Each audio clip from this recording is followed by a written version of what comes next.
एक और क्वेश्चन पूछूंगा इसी जी में जी जी पूछिए। कि जब कभी भी आपको एंग्जाइटी होती है हाँ हाँ। तो आप उस एंग्जाइटी को ख़त्म करने के लिए इंस्टेंट सॉल्यूशन क्या करते हो और लॉन्ग टर्म इसका सॉल्यूशन क्या हो सकता है? एंग्जाइटी मतलब उसके बाद से ऐसा नहीं कि मुझे कभी हुई नहीं, एक आध दिन कभी 2 घंटे आधा घंटा सिचुएशंस आती हैं ऐसी जो नॉर्मल बातें हैं। जब एंग्जाइटी होने लगी आपको अचानक से, सबसे आसान तरीका है जो 3 इडियट्स फिल्म में शायद वायरस ने बताया था, वही बात है या मुन्ना भाई में था, किसी में था कि जैसे ही तनाव होने लगे जोर से हंसना शुरू कर दो। मुन्ना भाई में शायद था ना। मैं ये नहीं कह रहा कि आप हंसे ही, वो एक तरीका है। बेसिक बात है कि जिस चीज से देखिए एंग्जाइटी में क्या होता है, एंग्जाइटी का मूल लक्षण ये है कि आपकी जो थिंकिंग की स्पीड है रॉकेट जैसी हो जाती है, बहुत तेज थॉट्स आती है, रनिंग थॉट्स बोलते हैं उनको, और वो सारी रनिंग थॉट्स नेगेटिव होती हैं या अमूमन नेगेटिव होती हैं। तो नेगेटिव थॉट्स का बहुत तेज गति से आना एंग्जाइटी है। एंग्जाइटी को रॉकेट साइंस नहीं, सिंपल सी बात, एंग्जाइटी ये होती है, ठीक। ये हम सबके साथ होता है, नॉर्मल सी बात है। अगर दिन में सप्ताह में एक आध बार हुआ तो नॉर्मल बात है, कोई तनाव की बात नहीं है। ज्यादा होने लगे तो चिंता की बात है।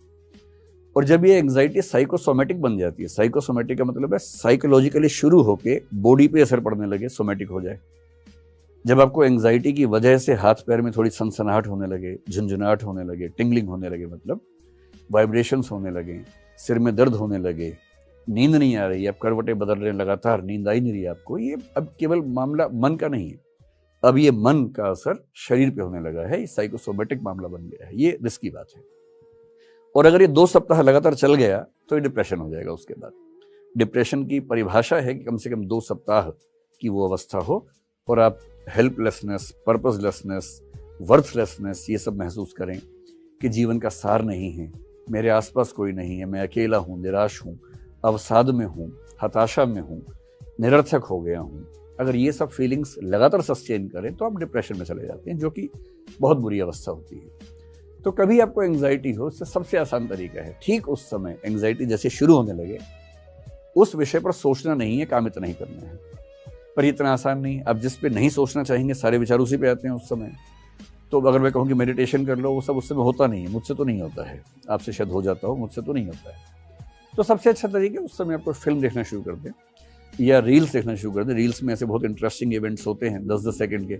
मैंने पहली बार अभी इंस्टाग्राम 4-5 दिन पहले या 10 दिन पहले ही डाउनलोड किया, तो एक दिन गलती से रील चल पड़ी, तो मेरा बड़ा सही चीज़ है तो अब मैं दिन में 2-4 बार 5-5 मिनट रील्स देख लेता हूँ। उसमें बहुत जोकर टाइप के लोग भी होते हैं, बड़ी हंसी आती है, हंसी मजाक भी, कभी डांस देख लिया, कभी कुछ देख लिया, लेकिन कुल मिला के मन लग जाता है। तो अगर आप रील्स रात दिन देख रहे हैं तो दिक्कत है, लेकिन 1 घंटे में 1 मिनट रील देख के अगर आपका मन बहल जाता है तो क्या बुराई है। तो जब भी ऐसा एंग्जाइटी जैसा हो, कुछ तुरंत दिमाग बदलिए, कोई गेम खेल लीजिए। सबसे अच्छा है रनिंग कर लीजिए या जॉगिंग कर लीजिए या तेज गति से चलिए। देखिए एंग्जाइटी नेगेटिव हार्मोन्स को बढ़ाएगी, इतना ही करने की पॉजिटिव हार्मोन्स को ले आना है।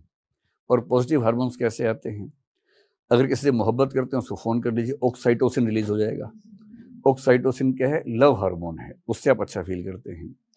या आप ऐसा कीजिए, थोड़ा तेज चलिए, भागिए, तो एंडोर्फिन्स रिलीज हो जाएंगे। एंडोर्फिन्स का मतलब है कि एक हैप्पी फीलिंग आती है एक्सरसाइज करने के बाद, डिप्रेशन टिक ही नहीं सकता उसके सामने। ये डोपामाइन है, जब आप अच्छे लोगों से मिलेंगे, कुछ अच्छा इंटरेस्ट से काम करेंगे तो वो रिलीज हो जाएगा। ये सेरोटोनिन बेसिकली एक हार्मोन है जो आपके मूड बैलेंसिंग करता है। ये 4 हार्मोन चाहिए, इनमें से जो सबसे आसान लगे उस समय। अकेले हैं, रनिंग, चलना शुरू कर दीजिए। किसी ऐसे व्यक्ति के साथ जिससे प्रेम करते हैं उसके साथ थोड़ा बैठ जाइए, अच्छा हार्मोन आया तो वो शांत हो जाएगा। इतना ही खेल है बस, और कोई